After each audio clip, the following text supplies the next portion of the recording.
একদিন কীর্তনের খুব আনন্দ হচ্ছিল, দ্বারে একজন ব্রাহ্মণ খাড়া হয়েছিল। শ্রীবাস বলল, ক্ষমা করবে বিপ্র, তোমাকে ভেতরে প্রবেশ করতে দিতে পারবো না, গৌর মানা করেছে। কি, নিমাই পণ্ডিতের এত বড় সাহস, আমি ব্রাহ্মণ, আমাকে নিষেধ করেছে? সেই ব্রাহ্মণ তার পই থেকে ছিঁড়ে নিয়ে অভিশাপ দিল, যে নিমাই এই প্রকার আমাকে মানা করেছে, তার আমি অভিশাপ দিলাম, নিমাইয়ের সংসার নষ্ট হয়ে যাবে, সংসার নষ্ট হয়ে যাবে নিমাইয়ের। একদিন মহাপ্রভু তার ঘরেতে বসে বসে গোপী গোপী গোপী গোপী বলে রোদন করছিল। 4-5 জন শিষ্য এসে মহাপ্রভুকে উপদেশ করতে লাগলো, প্রভু গোপী গোপী কেন বলো, কৃষ্ণ কৃষ্ণ বলে রোদন করো। ক্রোধিত হয়ে মহাপ্রভু বলল, কোন কৃষ্ণকে ডাকতে বলছিস? যে কৃষ্ণ ছল করে রাধাকে ফেলে রেখে দিয়ে বৃন্দাবনে মথুরাতে কুবজার প্রেমে পড়েছিল, যে কৃষ্ণ গোপীদেরকে বিরহ সাগরে ধাক্কা দিয়ে ফেলে দিয়ে চলে গিয়েছিল, হাতেতে মুদগর নিয়ে সেই শিষ্যদেরকে তাড়া করল। তারা গিয়ে পালিয়ে গঙ্গাদাস পণ্ডিতের কাছে নালিশ করল যে মহাপ্রভু এই প্রকার হয়ে গিয়েছে, নিমাই এখন আমাদের প্রহার করতে যাচ্ছিল, গুরুদেব আর যদি কদাপি এই প্রকার নিমাই করেছে তাহলে কিন্তু আমরাও নিমাইকে ছাড়বো না, কেউ সম্মান করি বলে চুপ আছি। মহাপ্রভুর করণে যখন সেই কথা গেল, মহাপ্রভু নিত্যানন্দ প্রভুকে ডেকে বলল, হায় নিতাই, আমি ঔষধ পান করেছিলাম জ্বর নিবারণ করব বলে, আর ঔষধের প্রভাবে সেই জ্বর আমার আরো বেড়ে গেল। এই জগতে এসেছিলাম জগৎকে উদ্ধার করব বলে, আজ এই জগৎবাসী আমার এই প্রকার নিন্দা করে তারা পাপ সাগরে নিমজ্জিত হচ্ছে নিজে। হে নিতাই, আমার কার্যকে আমি সিদ্ধি করতে পারছি না নিতাই, আমি জগৎকে উদ্ধার করতে এসেছি, জগতের নাম প্রেম বিতরণ করতে এসেছি, কিন্তু জগৎবাসী আমাকে সেই প্রকারে আদর করছে কই। তাই নিতাই, আমি ভাবছি আমি আর গৃহস্থ জীবন রাখবো না, আমি সন্ন্যাস গ্রহণ করে নেব। নিতাই চাঁদের মাথাতে যেন বজ্র ভেঙে পড়ে গেল। হে গৌর, এ তুমি কি কথা বলছো? সন্ন্যাস? তুমি? সচী মাতা, বিষ্ণুপ্রিয়া, তারা কিভাবে বাঁচবে? নিতাই, যেভাবেই হোক বাঁচুক, জগতের মঙ্গলের জন্য আমার এই অবতার, জগতে প্রেম প্রকাশ করবার জন্যই অবতার। যদি সন্ন্যাসী দেখে কেউ আমাকে প্রণামও করে, আমি তাকে গোলকে পাঠিয়ে দেব। সন্ন্যাসী দেখলে পরে আমাকে প্রণাম তো করবে, আমি তাকে গোলকে পাঠিয়ে দেব। নিতাই, যেন তেন প্রকারেণ উদ্ধার করতে হবে জগৎকে। অদ্বৈত আচার্যদেব তো তাই প্রার্থনা করেছিল আমার কাছে। অদ্বৈতের প্রার্থনাতে তো আমি জগতে প্রেমভক্তি প্রচারে এসেছি, কিন্তু সেই কার্য আমি করছি কই? আজ 24 বৎসর আমার আয়ু হয়ে গেল, সেই কার্য এখনো আমার দ্বারা বাধা প্রাপ্ত হয়ে রয়েছে। নিতাই, তুমি আমাকে কৃপা করো। নিত্যানন্দ প্রভু শুধু এইটুকুই বললেন, প্রভু সন্ন্যাস নেবেন, কিন্তু সচী মাতা বিষ্ণুপ্রিয়া দেবীকে না বলে নয়। ঠিক আছে নিতাই। সচী মায়ের কাছে আসলেন, সচী মাতাকে বললেন, সচী মাতা বিরহের সাগরের মধ্যে ডুবে গেল। সচী মাতা তো এক্ষণে মহাপ্রভুর চরণ অবধি ধরে নিয়েছিল। নিমাই, তুই একই কথা বলছিস? মহাপ্রভু বললেন, মা, নিজের স্বরূপকে ভুলে যেও না। তুমি ত্রেতা যুগে সাক্ষাৎ কৌশল্যা ছিলে, পিতৃসত্যকে রক্ষা করবার জন্য 14 বছর বনবাসের আদেশ করেছিলে। দ্বাপরে তুমি মা যশোমতী ছিলে, ধর্ম রক্ষা করবার জন্য মথুরা গমনে কদাপি আমাকে তুমি বাধা দাওনি। তবে আজ জগতে ধর্ম প্রতিষ্ঠা করবার জন্য সন্ন্যাসে কেন বাধা দিচ্ছ? নিমাই, সদ্য বিবাহ করেছিস বিষ্ণুপ্রিয়াকে, তার কি হবে নিমাই? তার কি হবে? মা, আমি বিষ্ণুপ্রিয়াকেও বলবো। বিষ্ণুপ্রিয়া দেবী পিছনে দাঁড়িয়ে সবই শুনছিলেন। দৌড়াতে দৌড়াতে গৃহের মধ্যে প্রবেশ করে গেলেন। মহাপ্রভু বললেন, বিষ্ণুপ্রিয়া, তুমি তো সবই শুনেছ। বিষ্ণুপ্রিয়া দেবী বললেন, প্রভু আপনি সন্ন্যাস নেবেন ঠিক আছে, শুধুমাত্র আপনার চরণে আমি এটুকুই প্রার্থনা করব, যেখানেই যাবেন চরণে করে আমাকে নিয়ে যান। পঞ্চ পাণ্ডবের সাথে তো দ্রৌপদী দেবী গিয়েছিলেন বনবাসে, ভগবান রামচন্দ্রের সাথে তো সীতা দেবী গিয়েছিলেন। আমি আপনার সাথে থাকব প্রভু। মহাপ্রভু বললেন, বিষ্ণুপ্রিয়া, তারা বনবাসে গিয়েছিল, বনবাস পালন করে আবার তাদের ফিরারও উপায় ছিল, কিন্তু আমি যে চিরকালের জন্য সন্ন্যাস হয়ে চলে যাব, আমি তো বনবাসে যাব না বিষ্ণুপ্রিয়া, আমি সন্ন্যাস নেব। সন্ন্যাস মানে সম্যক রূপে সমস্ত কিছুকে পরিত্যাগ করা। আমি আর কদাপি ফিরে আসব না। ও, বুঝতে পেরেছি নাথ, তার মানে আপনার সব কিছু ত্যাগের জন্য আমি দায়ী না, আমি সেই কালনাগিনী যার জন্য আপনি গৃহস্থ ধর্মে অধিষ্ঠিত থেকে ভজন করতে পারছেন না। প্রভু, আপনার চরণ ধরে বলছি, আপনি কোথাও যেন না। আজ রাত্রিতে আমি গঙ্গাতে প্রাণ পরিত্যাগ করে দেব। যদি সকালে কেউ জিজ্ঞাসা করে বিষ্ণুপ্রিয়া কই, বলবে জল আনতে গিয়ে বেচারি মরে গেছে।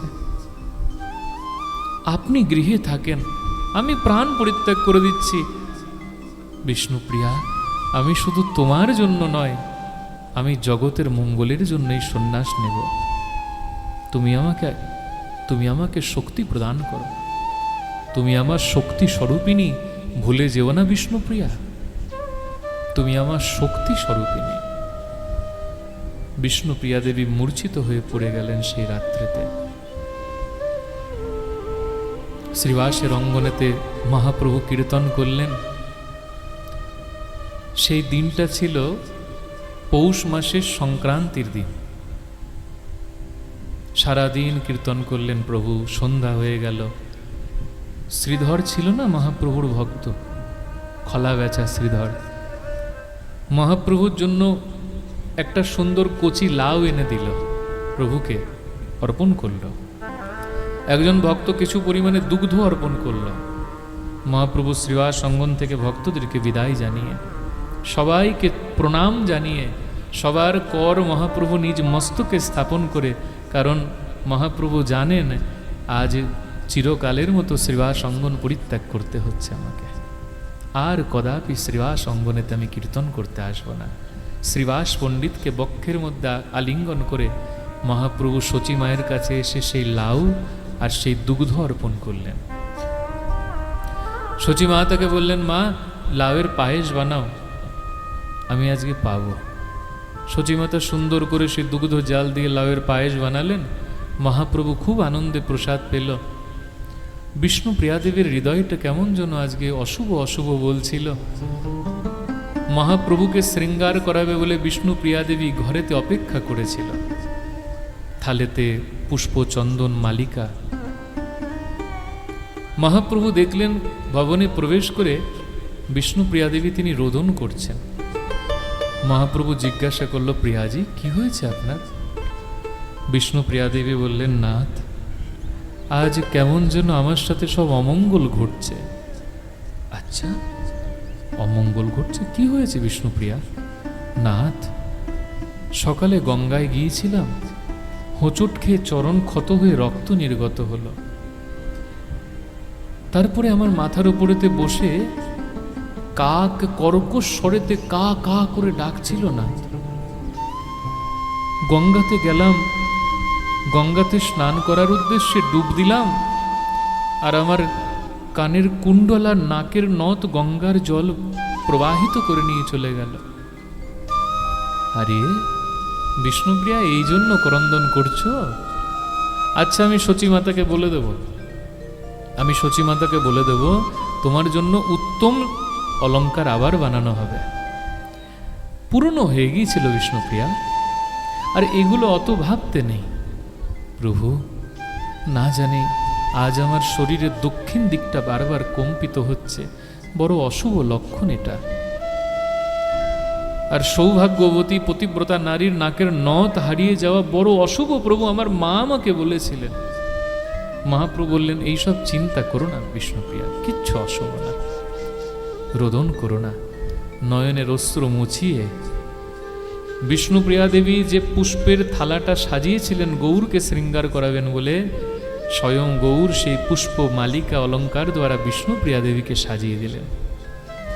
বিষ্ণুপ্রিয়া, তুমি রোদন কেন করছো? নয়ন থেকে অশ্রু মুছো কেন? এরকম পাগলের মতো রোদন করছো?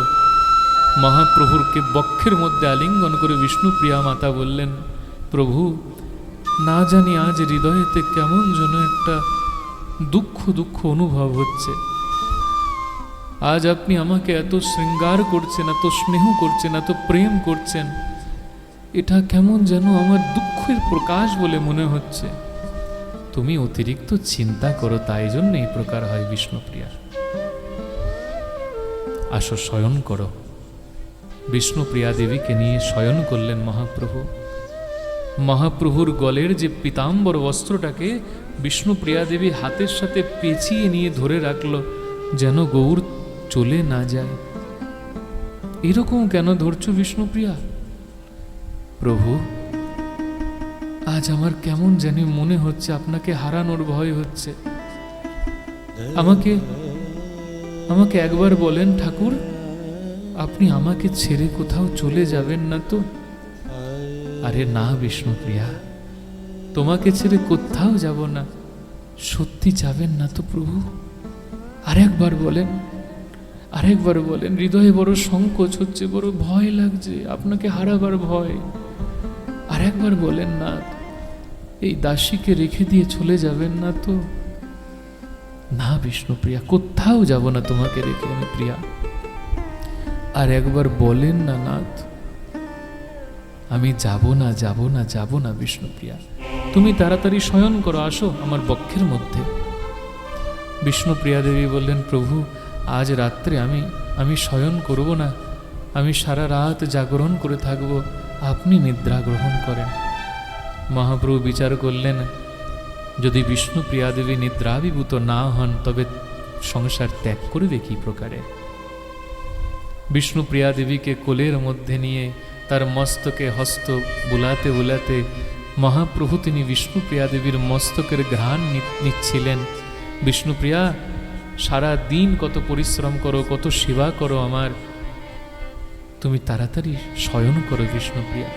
না প্রভু, কেমন যেন হৃদয় ভারী হয়ে আসছে।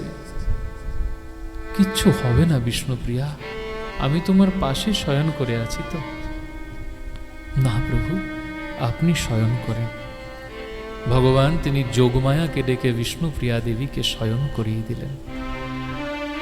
যোগমায়া বিষ্ণুপ্রিয়া দেবীর নেতৃত্বে নিদ্রারূপে তাকে আচ্ছন্ন করে দিল। মহাপ্রভু তিনি সুযোগ বুঝে বিষ্ণুপ্রিয়া দেবীর নিকট থেকে ধীরে ধীরে পৃথক হলেন। মহাপ্রভুর সেই গলবস্ত্রটা বিষ্ণুপ্রিয়া দেবী সেই প্রকারেই ধারণ করেছিল, গৌরকে রাখতে পারেনি, কিন্তু গৌরের বস্ত্রটা শেষমেশ বিষ্ণুপ্রিয়া দেবীর হাতেই ছিল।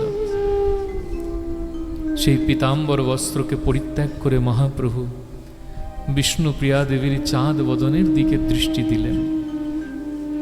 বিষ্ণুপ্রিয়ার দিকে দাঁড়িয়ে করজোর করে বললেন, প্রিয়া, আমাকে ক্ষমা করে দিও। জগতের উদ্ধারের জন্য, জগতের মঙ্গলের জন্য তোমার এই ত্যাগ সমস্ত জগৎ স্মরণে রাখবে। তোমার এই ত্যাগের জন্য সমস্ত জগৎ তোমাকে পূজা করবে প্রিয়া, কিন্তু এই দুঃখটা তুমি সহ্য করে নিও। মহাপ্রভু লক্ষ্য করলেন বিষ্ণুপ্রিয়া দেবীর নিদ্রিত অবস্থাতেই তার নয়ন দিয়ে বিন্দু বিন্দু বিন্দু বিন্দু অশ্রুপাত হচ্ছে। মহাপ্রভু আলতো করে নয়নটাকে মুছিয়ে মনে মনে বললেন, বিষ্ণুপ্রিয়া, নয়নে অশ্রু সঞ্চয় করে রাখো, সারাটা জীবন আমার বিরহে কাঁদতে হবে তোমাকে, সারাটা জীবন তোমায় কাঁদতে হবে। বিষ্ণুপ্রিয়া দেবীকে বিদায় জানিয়ে মহাপ্রভু তিনি বিদ্যুৎ গতিতে সেই ভবনকে ত্যাগ করলেন। বাইরেতে খাটিয়া লাগিয়ে শয়ন করেছিলেন শচীমা, প্রণাম করবেন বলে ছুটলেন। মহাপ্রভু নিকটে যেতে ভয় পারলেন, যদি উত্থিত হয়ে যান। শেষবারের মতো মা শচী দেবীকে দর্শন করে, নবদ্বীপকে দর্শন করে, নবদ্বীপের ভূমিতে মহাপ্রভু তিনি প্রণাম করলেন, সেই রজকে মস্তকেতে ধারণ করলেন এবং মহাপ্রভুর হৃদয়েতে সেই বিকট কৃষ্ণ বিরহ এসে প্রকাশ পেল। মহাপ্রভু বিদ্যুতের গতিতে দুই হাত তুলে কৃষ্ণ হে কৃষ্ণ হে কৃষ্ণ হে বলে ছুটতে লাগলো প্রভু। সেই পৌষ সংক্রান্তির প্রবল শীতের রাত ছুটতে লাগলো মহাপ্রভু। গঙ্গার তটেতে নিত্যানন্দ প্রভু, মুকুন্দ দত্ত, গদাধর পণ্ডিত, চন্দ্রশেখর আচার্য, ব্রহ্মানন্দ তারা অপেক্ষা করেছিল। মহাপ্রভু হা কৃষ্ণ বলে তাদের কাছে আসলো। গদাধর পণ্ডিত বলল, প্রভু প্রভু আমি আমি এত রাত্রে যেভাবেই হোক একটা নৌকার ব্যবস্থা করছি, আর কে দাঁড়ায়, কে অপেক্ষা করে নৌকার জন্য। মহাপ্রভু হা কৃষ্ণ বলে লাভ দিল সেই গঙ্গার বক্ষেতে। সাঁতার কাটতে কাটতে মহাপ্রভু পার করে নিল গঙ্গা। পিছন থেকে গদাধর পণ্ডিত, নিত্যানন্দ প্রভু, চন্দ্রশেখর আচার্য, ব্রহ্মানন্দ তারাও পিছন পিছন পার করে চলে গেল। গঙ্গাকে পার করে মহাপ্রভু হা কৃষ্ণ বলে ছুটতে লাগলো কাটোয়ার দিকে। সারা রাত্রি ছুটে যখন সূর্য উদয়ের কাল, তখন মহাপ্রভু সেই কাটোয়াতে এসে গঙ্গার তটেতে বসে গেল। সবাইকে জিজ্ঞাসা করছিল, কেশব ভারতীর আশ্রম কোথায়? তাকে সন্ন্যাস গুরু বানাবেন মহাপ্রভু। দেখিয়ে দিল সেই কুটিয়ার বাইরেতে মহাপ্রভু বৃক্ষেতে হেলান দিয়ে বসেছিল, দুই নেত্র ঊর্ধ্ব দিকে তোলা, মুখে শুধু কৃষ্ণ হে কৃষ্ণ হে কৃষ্ণ হে। কেশব ভারতী গঙ্গা স্নান করিবেন বলে বাইরে এলেন। শচীনন্দনকে দ্বারে দেখে চমকে গেলেন, আরে এটা নবদ্বীপের নিমাই পণ্ডিত না? কাটোয়াবাসীরা বললেন, আজ্ঞে আপনার কাছে সন্ন্যাস করতে এসেছে। কি? আমার কাছে সন্ন্যাস? আরে এর ঘরে তো বৃদ্ধ মা আছে শুনেছি, শচীমা।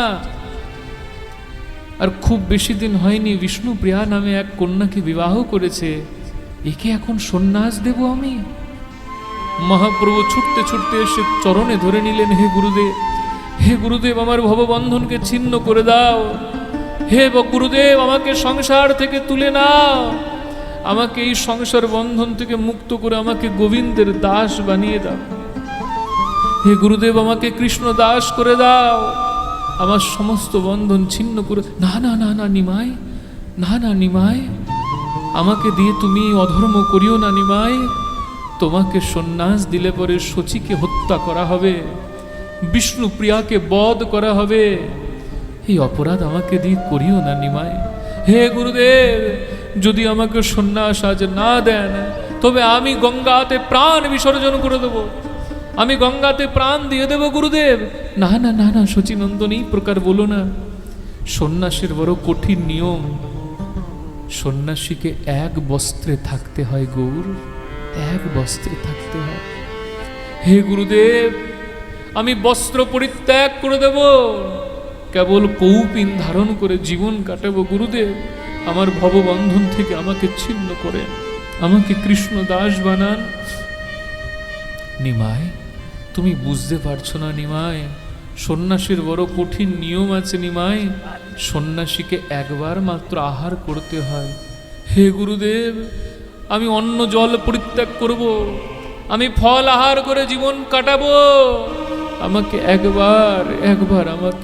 একবার আমাকে কৃষ্ণের করে দেন গুরুদেব, একবার আমাকে গোবিন্দের বানিয়ে দেন গুরুদেব। কৃষ্ণ সে তোমার, কৃষ্ণ দিতে পারো, তোমারও শপথি আছে। আমি তো কাঙাল, কৃষ্ণ কৃষ্ণ বলি ধাই তবু পাছে পাছে। গুরুদেব, আমাকে একবার কৃষ্ণ দেন, কৃষ্ণ দেন। নিমাই, সন্ন্যাসের বড় বিকট নিয়ম। সন্ন্যাসী নিজের স্ত্রীর মুখ দেখতে পারে না নিমাই।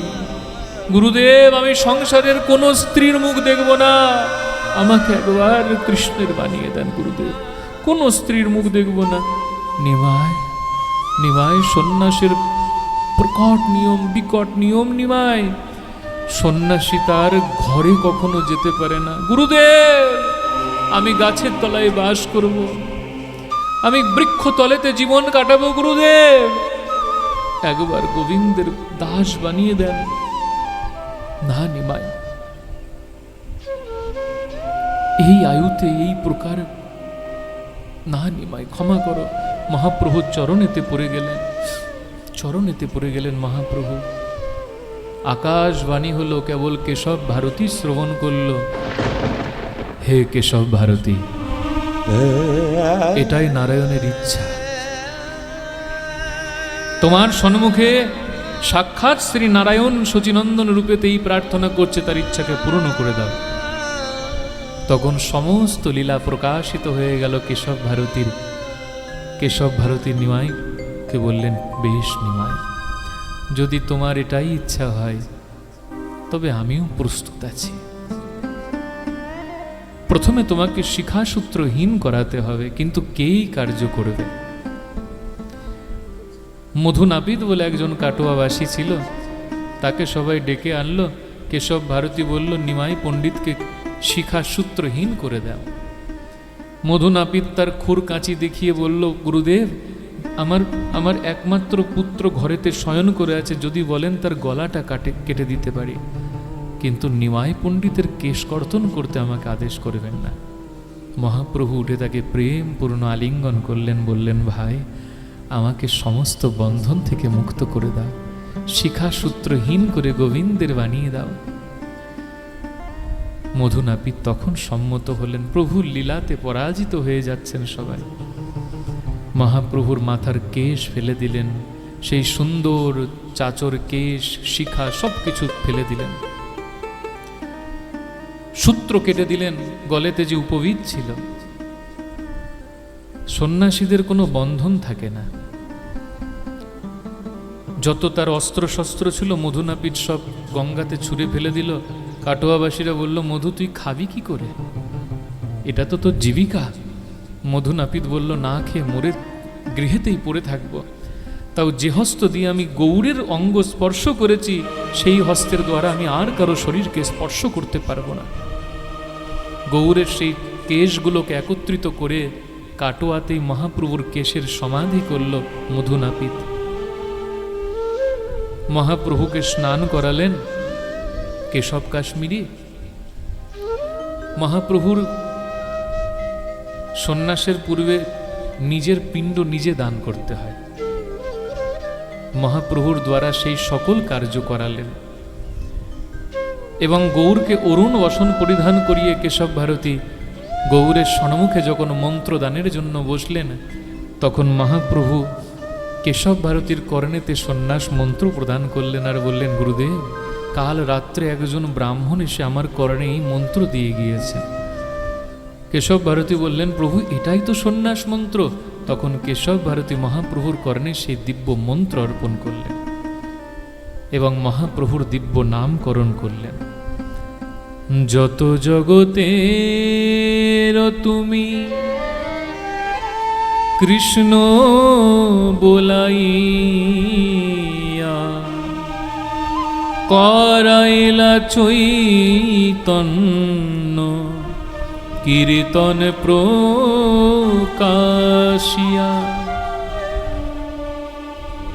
এতে কো তোমার নাম শ্রীকৃষ্ণ চৈতন্য, সর্বলোক তোমা হইতে যাতে হইল ধন্য। নিমাই, আজ থেকে তোমার নাম হলো শ্রীকৃষ্ণ চৈতন্য।